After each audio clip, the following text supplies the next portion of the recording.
you have absolutely no control over the ultimate outcome of things. All you have control over is what you do, who you are. Are you that person that gets up to watch the sunset? Are you that person that has the courage to lean in for a kiss? Are you that person who is working hard each and every day to better themselves so that it's more likely to get that job? And that's the only thing you have control over, what you do, who you are. And that fact is the very reason why the Stoics deemed it of utmost importance that we don't consider pleasant and unpleasant things as good or bad. For if you do, then you essentially give all of your power away.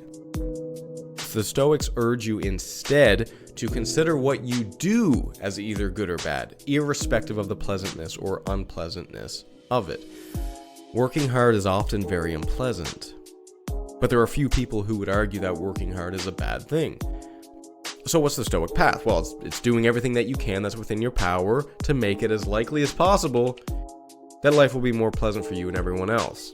Now, I know that's contradictory in some sense, right? Because, again, pleasant and unpleasant things are neither good nor bad. But remember that we act in such a way as to reduce the likelihood of avoidable unpleasant things from happening.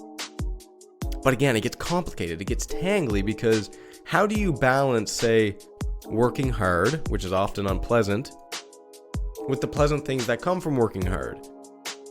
And here's a great example. We exercise to make our lives more pleasant so that we have less pain and we are in better shape and so on. But exercise is often unpleasant, so you have to voluntarily engage in unpleasant things to make your life more pleasant. Isn't that weird? What's the deal with that? And again, we have to circle back to Stoicism here, is that you have to learn ultimately to detach yourself from pleasant and unpleasant things, from being good or bad. Hard work is good, period, irrespective of any of the things that you may or may not get from working hard. Detach yourself from the outcome and focus on the process. This is what makes happiness so bloody hard. You can't go directly at it. You can't go directly for it. You have to focus on living your life as virtuously as possible. And if you're lucky, life will give you some happiness. By living virtuously, the idea is that you increase your chances of happiness coming, but you can never really guarantee it. It's a very hard pill to swallow.